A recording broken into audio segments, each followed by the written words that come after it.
What basically what y'all? Yes, sir.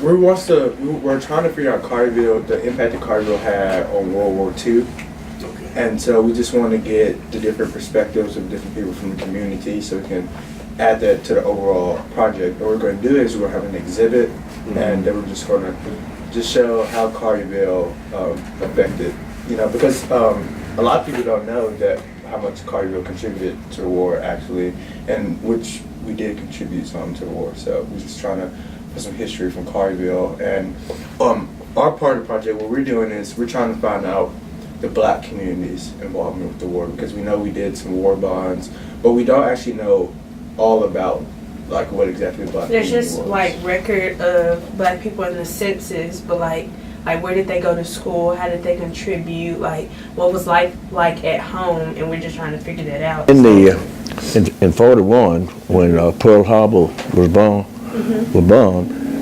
it was one black soldier that got killed during the time of Pearl Harbor, and his name, I think I got his name here now, and what happened was in 1941 when Pearl Harbor was bombed, his name was Willard Hurd. He was a black soldier from the town of Collierville, and his family, lived in Collierville, and matter of fact, he had his brother was a little older than I am. We were going to school together. How old are you? I'm 83. Okay. Yeah, so we were going to school together up at Collierville Junior High School. Okay. So during that time, in the Collierville area, that was the only school that blacks could attend during in the 40s. Matter of fact, all the way up through to the 60s, the only schools. Prior to that, they had most of the schools, like Rosewall School, was at the churches. Right. Different churches. They had New Shelby School, and they had Forest Hill School. They was in the churches, and after that, Rosewall built some buildings on the church property where blacks went to school. Even in the 40s, and matter of fact, in 41, this James Taylor Hurd, he and I, we were going to school together when his brother got killed in World War II. And I think I was about 9 years old, and we were going to school. He was real, set back about it. And even at that time, during the time that, of course I knew y'all not aware of it, we wasn't in the buses, for black. Right. And what we had to do, I lived on Bailey Station Road. Okay. Baylor. Yeah, Bailey, B-A-I-L-E-Y, Bailey Station Road, right across in front of FedEx. Bailey. B-A-I-L-E-Y, Bailey Station Road. So we walked from Bailey Station Road up to where Bahia Road is now, in 385. And, all of the blacks, we walked. Well, the white kids were riding the bus. Right. And what they would do in the afternoon, we'd be walking home, the bus driver would move over to the side, and we had to jump in the ditch. So, we did that, and we reported to the principal reported to the superintendent. Superintendent was supposed to do something about it. He didn't do anything about it. So consequently, we took as much as we could, and by being teenage black boys, we set up a strategy. So when the bus driver would be coming and pull over, we started throwing a few rocks at him. Yeah. At that time, we got some attention. At that time, the superintendent, he met with all of the black parents, and told them that their kids gonna be thrown out of school if they didn't stop throwing rocks. And at that time, the families got together and kind of calmed us down. In fact, they stopped trying to run over us in the afternoon. So we put an end to that, to that part of it. And so you said you went to Carterville, so because I kind of heard that Carterville, like y'all did war bonds or like What happened when World War II? We did war bonds. We picked up cans and things and carried them to school, for them to make ammunition, and that's what the kids did. So did the black kids and like did y'all kind of like work together with it, or the black kids of Carterville, you know, like how did, I guess I want to say, how did the two races coexist? Well, you really didn't. you really didn't. No. Well, basically, you know, I guess I was fortunate where we lived in the country on Bailey Station Road. Well, the Rudleys lived south of us on Bailey Station Road. We grew up together. We played together. I mean, we had good relationship. And matter of fact, I was fool enough to think that I could go to Kiowa High School when I finished, you know, junior high. And it's amazing that we had good relationships with that family by being in the neighborhood. We played together and we ate at each other's table. The closer place we were during lunchtime, that's where we ate. And, you know, and pretty well with our family, we were kind of eliminated from the grassroots segregation to a point in the neighborhood. So what we did, and when I finished Kiowa Junior High School, I thought I could go to Kiowa High School. It's amazing that Ray Rudley and I, we would play basketball. I'm a pretty good basketball player. I thought I could go to Kiowa High School when I finished junior high. Yeah. And but me and my dad said, no. So no, you can't go. So I had to go to Melrose. So I went to Melrose High School in 1949, and I graduated in 1951. And so even at Melrose, in the Kiowa area during that time, it's amazing. The train had 3 stops. It stopped in Kiowa, Bailey Station, Germantown, and Ridgeway. You could ride the train in the afternoon and morning, you know, in the morning. So that's where I would ride the train in on Monday mornings, get off on Bond Street, and go over to Melrose High School. And I ran track, played basketball. And, well, some Saturdays I have to come back home by playing basketball, you know, practice during Saturday morning. Had to catch a segregated bus, Greyhound bus, to come back out to Kiowa. And of course, at that time, they had a sign that said black occupied the back front first, you know, and white occupied the front. Well, what happened was, I got on the bus by 2 o'clock, coming home tired, running track. It was a white couple sitting 1 seat from the big seat at the back. It was about 8 black ladies standing up. So I asked these white couple to move up, they wouldn't. So what I asked them a couple of times, I sat in front of them. So the driver told me to get up. And I said, they need to move up. So he said, well, I'm taking you to jail. You're going to bring me to Kiowa, take me to jail. They took you to jail? Yes.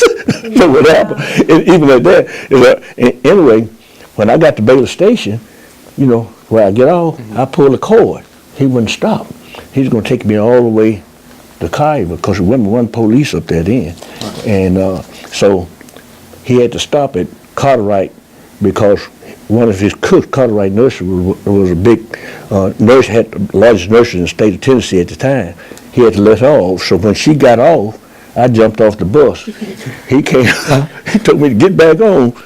So I threw a few rocks at him, so I walked on home. My dad didn't know nothing about it. So that Monday, Buddy Leaks with the police in Kiowa, he came down and told my dad, he said, look, your boy was cussing and cutting up on the bus Saturday. And he said, they wanted me to arrest him. He said, but I'm just letting you know he can't ride the bus no more. You know, Dad said, when I came home next weekend, Dad asked me about it, and I explained to him, he said, well, you can't ride the bus anymore. So what I had to do then was, it was the Davis, Chuck Davis there on, he worked down on Front Street. He was a big cotton person. And because we was farming, so he bought a lot of cotton and stuff from us. And he would let me ride in with him on Monday morning. Right. And matter of fact, and like raining, he'd take me all the way to school, pick me up on Friday evening. So always some good people came to your rescue. Right. And but y'all want to ask some questions? I try to give you. I also have I just thought of a question. Do you know anybody by the name of Lucius Birch? Yeah. Lucius Birch, my wife's mother used to cook for Lucius Birch. Really? Yeah. And Lucius Birch was, well, matter of fact, my wife, when she was, early teenage, she was raised up on Lucius Birch place. Lucius Birch was the type of person that he came to the rescue of black people. You know, he definitely did. He didn't have no, you know, what he would do if you had a problem, and if you get Lucius Birch to make a call, you know, that was it. Yeah. He was a person that really, he looked out for all people, and he was one of the most powerful attorneys, you know, in this area. Hey, cuz. That's my cousin, Linda. Hey, how are you? Linda Brown. From the school. I'm a You are Kayla. from the school, Yes. okay. Yeah, but Lucius Birch, you know, he was the type of person that, if you had a problem with him, with anything, you go to him, he sit down, he goes, don't tell me no lie. If you tell him the truth, and he said, hell, you know, he cussed a lot. He said, hell, I was wrong, so we'll see about it. Right. And then, you know, once he said he was gonna see about it, it was over. Yeah, yes, so, No, that's my cousin Linda. She kind of keep up with the stuff that we old people forget. So, How you doing? yeah. I'm Noah. No, Noah Pope. Oh, okay. I'm Kayla. I've emailed I you. mean, right. Right. Yeah. I'm trying to get the history to you all. Yeah. This way out. Yeah. Okay. So, And so- Lucius Birch was the man. Okay. Because I've done some research on Lucius Birch, and it said that he was very active in the black community. Oh, definitely. Mm-hmm. So how were the so we have a map here, and we just want to see if you recognize. So like, where's like the black community at this point? So here, Okay, where is South Street. South Street? Well, this South Street. Yes. This is where the black community was on South Street, and where Mount Pleasant. Let's see.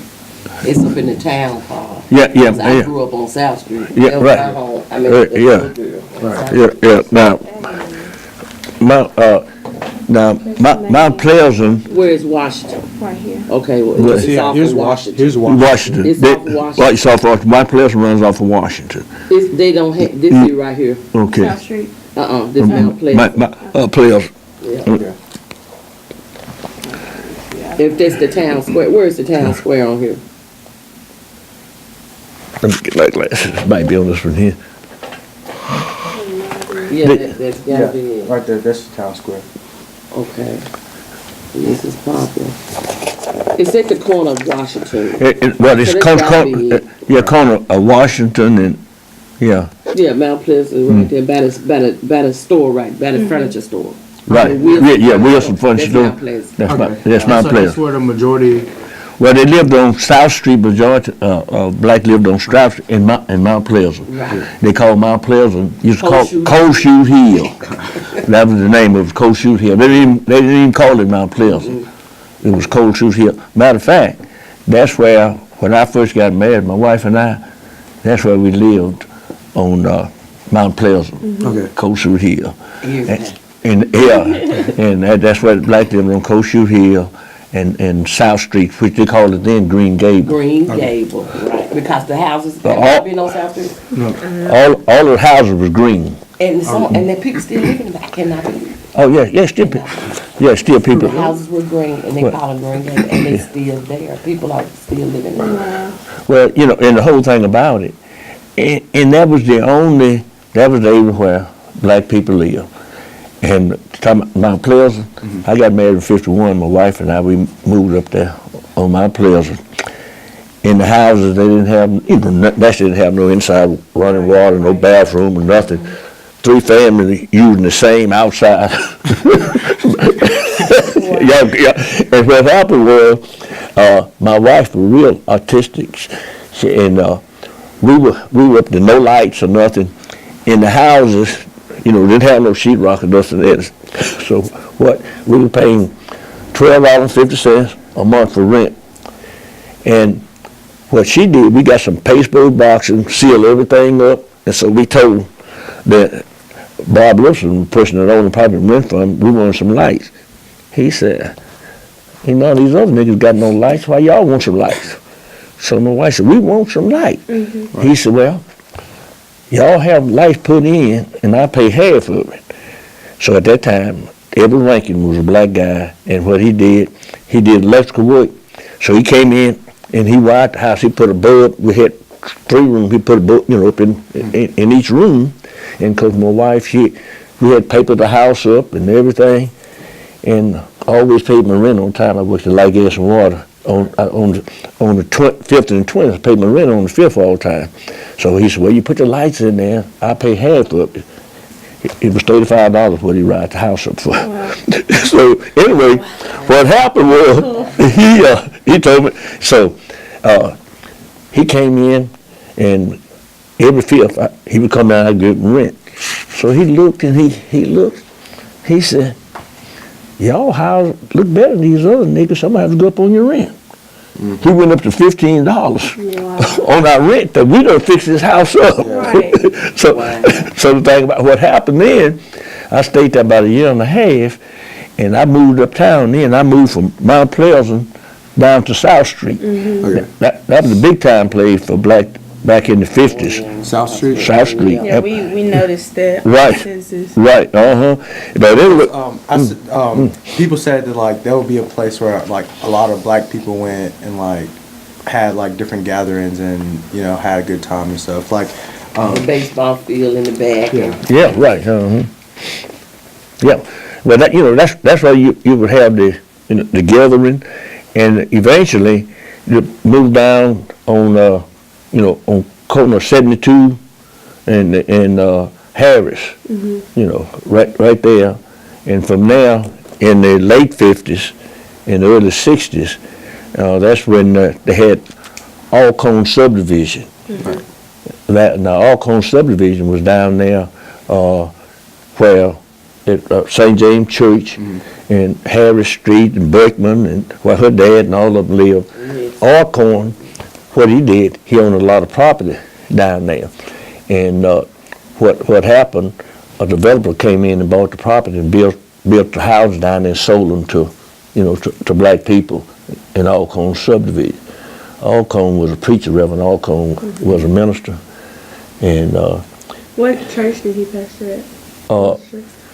I don't remember what church he pastored at, but I'm assuming it probably was St. James. I'm thinking St. James. Yeah, I'm thinking it was St. James because the St. James was a church in the neighborhood where he owned the property. Everyone went, all the blacks or? Yeah, right in there. It's CME Church. Okay. And then now the Hoods, we was talking about the Hoods earlier. Now the Hoods own the funeral home. okay. The Hoods So own. is this the picture? Is this picture? That's the son, man. That's the son. Oh, they did find it. Because I had the picture, the one that got killed in World War II. Okay, because it's a newspaper article that's in my great-grandfather's Is this the one that got photo killed? album. No, this was William Moss. That's William Moss' name. No, this not the Herd. This is my family. Right. No. Great-grandfather, one I was talking about. It's Shelby Funeral Home. That's a different funeral home. Right. Evidently, that one This was before that. Yeah, Hood was before. So we talking way back. Way back. See, Hood was a funeral home. It was on West Road, right here in Kaiva, and on the corner where Sunflower is now. That's when they first, even before the subdivision, Alcone owned that property down there, and the Hoods owned the property down there was owned by Alcone and the Hoods. The Hoods had a funeral home in Kaiva back in the 40s. Okay. And what happened then, after the Hoods went out of the funeral business, and that's when her granddaddy, great-granddaddy, and all of them, they came in with Jess Funeral Home on the corner of Washington and Mount Pleasant. And they, Shelby Funeral Home the behind Shelby Funeral Home was behind that. Okay. Yeah. But you know, that was there. So can you talk more about this picture? So like, Yeah, it said 3 brothers, so it was 3 pictures. The article saying 3 brothers. okay, maybe. I know that's one that's cut Yeah. off, but where you got this out? Where did you get this? Our teacher sent it to us, and she wanted us to see if you just recognize the name. Yeah, that's my That's your uncle there. yeah. Yeah, that's my great grandfather's son. Right. That's my That's William Arthur. yeah. I know William very well. Right. That one right there. Now William, he should have been in the last part of World War II. He was 1945. Right. Yeah. Now he was in the last part of World War II. Yeah. So what do you know about like his involvement with the war? What? Well, I have some photos that I can, some photos of him in uniform or whatever. But you got more story than I have. But I got some family that probably can tell me more about him that's still living. Now, you would have got a lot out of my dad if he just passed over the holiday. Right. But he has 1 brother left and 3 sisters that I'm sure I can get some information on him. Yes, ma'am. Yeah, right. But now the house, it's a house now. It's a funeral home house, whatever. But they rent it as a house. Right. But that building is Still there. Right. Mount Pleasant and Washington, right okay. here, walking distance from here, around the corner. I mean, it's identical to what it looked like. Oh yeah. Right. When it was But funeral it home. looked like a house. It was living quarters and part of it was funeral home. Exactly. That's right. And it's still there. But living quarters. right. Yeah. Right. And that old jet funeral home is still there too, and it's in full operation. It's on Washington, right there. Okay. Right. That, as a matter of fact, that was the only funeral home after the Hurd. Right. I'm just learning about the Hurd yesterday. Yeah. I knew about the guy who got killed. I mean, I had saw that information in my great grandfather's photo album. He has so much information in there, and I kept it for a long time. And my uncle came and got it. But I can go back. I can go back and get it. Could we possibly have access to it and possibly see it? Yeah, I'm gonna try to get it from him. I'm gonna get it. Okay. Yeah, okay, I'm gonna get it from him, and then I'll just probably have to meet you back up here or at school or something. Okay. Yeah, cause you are coming back to meet other people, right? Yes, ma'am. Okay, okay. Yeah. Yeah. But I had it. I kept it a long. Yeah, I know.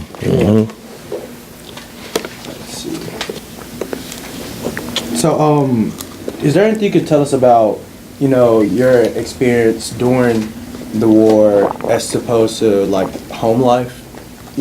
So I guess what I'm trying to say is like was the war like kind of hidden from you, or like did you know a lot about what was going on? Well, only thing that we knew about what was going on, well, my dad, we had a radio, a battery radio, and anything that was real violent, you would have a little news break, what was bombed, how many American soldiers was killed, how many were wounded.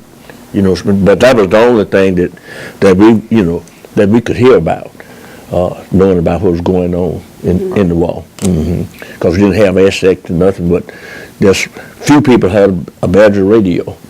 Yeah. So you think it was harder for the black community to be more involved in the war Because they didn't know as much.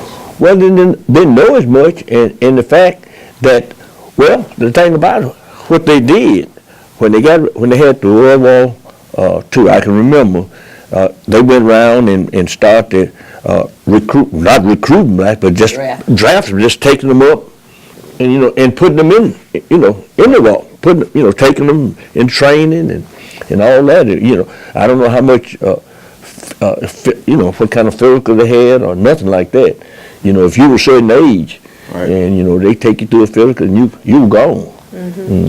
So but that it's the only thing that I know about that, because I was about 9 years old, when all that stuff was going on. But I do know, when they said they bombed Pearl Harbor, we had to take cans and stuff, to school and all kind of scrap stuff. Yeah. Really? Oh yeah.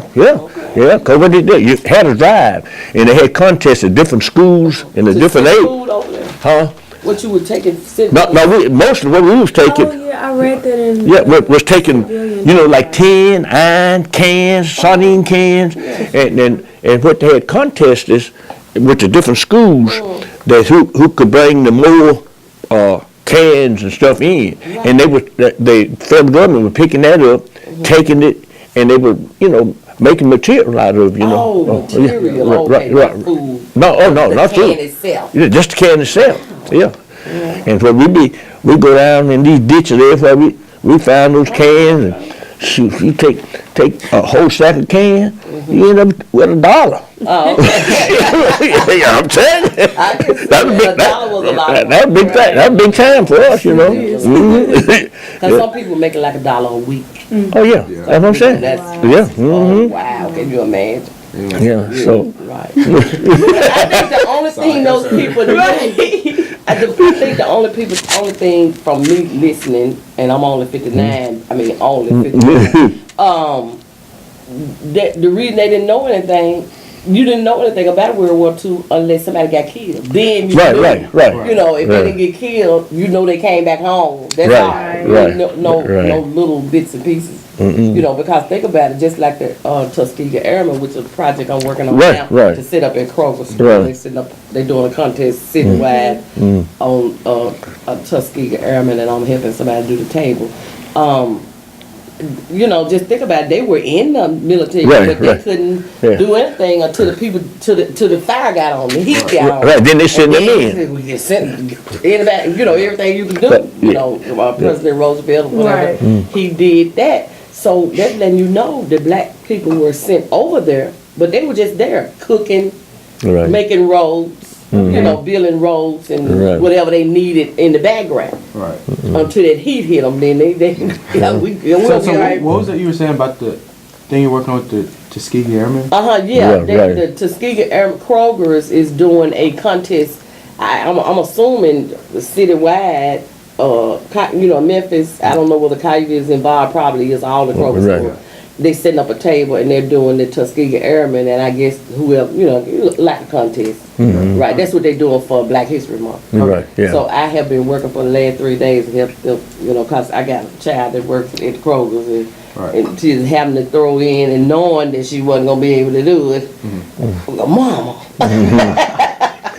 But you know, So, I mean, and that's the whole thing about it. It was documented about Tuskegee Airmen, and the only time that they would go in when the fire got so strong that the other pilots wouldn't go, and it was a blessing. They showing how they went in there, and this lieutenant, this flight commander, I mean, they was tough. Yeah. I mean, they would go in, and I think I was reading an article where they had 20 planes to go in, and they didn't lose a single plane. One got shot, but they was able to go through and come out. But you They know, saved a lot of white lives. oh yeah, but that was it. So also, you know, the black community, you know, even not today, is really involved with like the church. Black people, you know, rally around the church and uses the church to be more involved with the community. Do you feel like the churches in the black community were, you know, put forth an effort to help in the war? Oh yeah, most definitely the churches did. Okay. You know, but see, the whole thing about it, what you got to realize is at that time, even though the churches was involved, you had, you know, certain people that they would contact, you know, in the church and let them know what they needed, what was going on, and then the church leaders would rally to the members, you know, to try to help them do whatever needs to be did. And matter of fact, even in the movement, that's what all the meetings and things would have to be held, you know, at the different churches and things like that.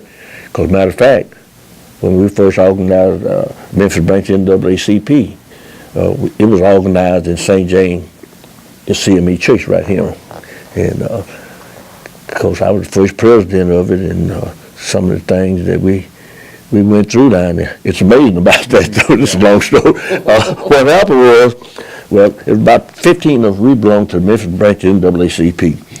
with Jesse Turner and Maxine Smith.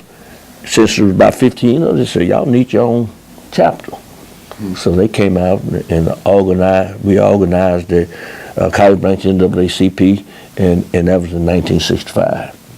And so, that's why we started having meetings, because at that time, the only employment for black was floor sweepers, and all the factories, all of the jobs, they bringing people in from Mississippi, way up in Fayette County, everywhere. Some of them coming 40 miles in to work, So what happened, through the NAACP, we met with the Kaiser Merchant Association and told them that we needed our people in the town of Kaiser to have meaningful jobs.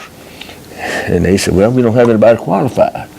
We said, we got people qualified. And said, now look, you either gonna look at some of these applicants or we're gonna boycott the town. Right. So they said, and what happened was, they said, these guys look like they mean business. So what the town decided to do, they set up a human relation committee with 5 blacks and 5 white on the human relation committee. And the chairman was Episcopal white pastor, Dr. Buck. That man was really, he was for what was right. Right. Man, we'd be in the meeting, we'd be arguing about different things, and he said, wait a minute, we're here. We know what the problems are, so we're here to solve the problem. Right. And he said, what's right is right, what's wrong is wrong. And so we argued with him. I guess we had to meet at some of the merchants in the back of the buildings, at night. So we would meet with them, and we would sit down and talk about, well, we don't have any qualified blacks. So we had about 15 blacks with high school diplomas and application, everything in.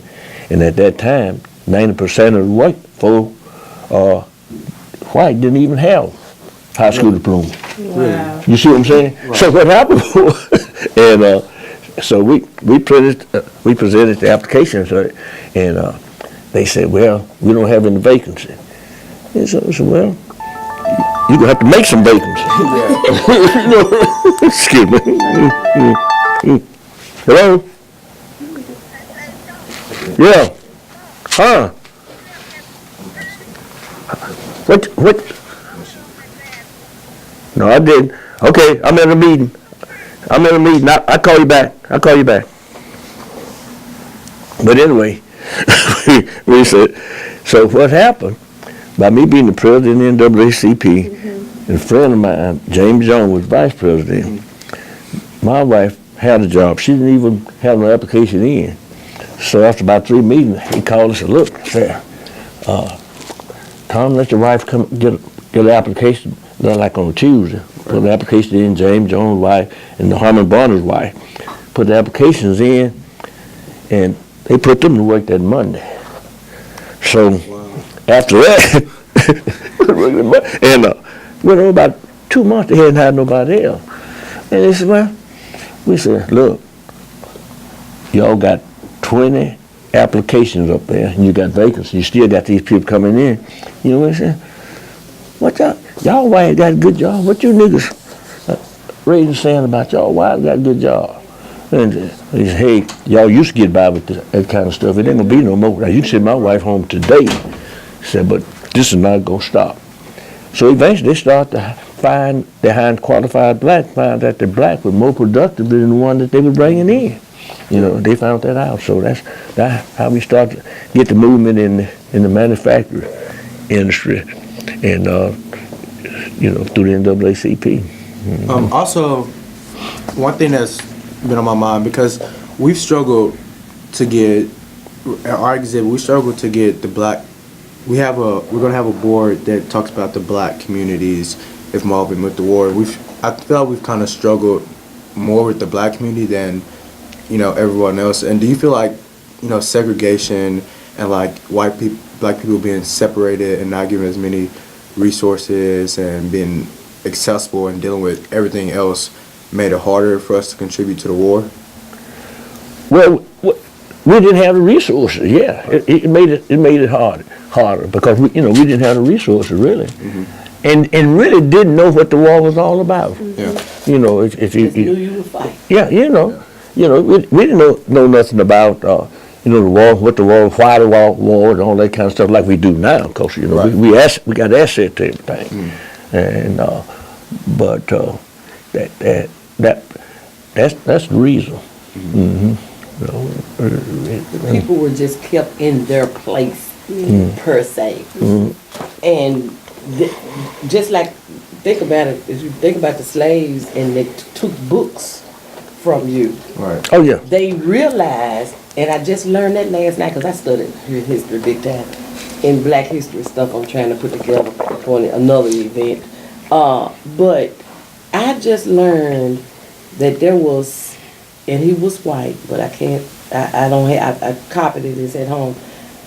This man realized that African American people was just as intelligent.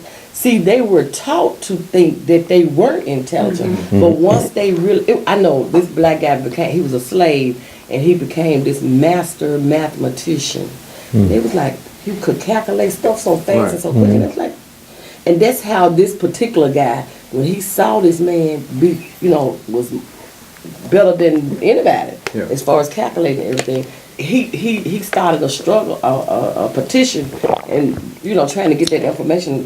What you call it, abolitionist? He became an abolitionist because he was like, these people are just as intelligent or more than anybody. There was no different other than color.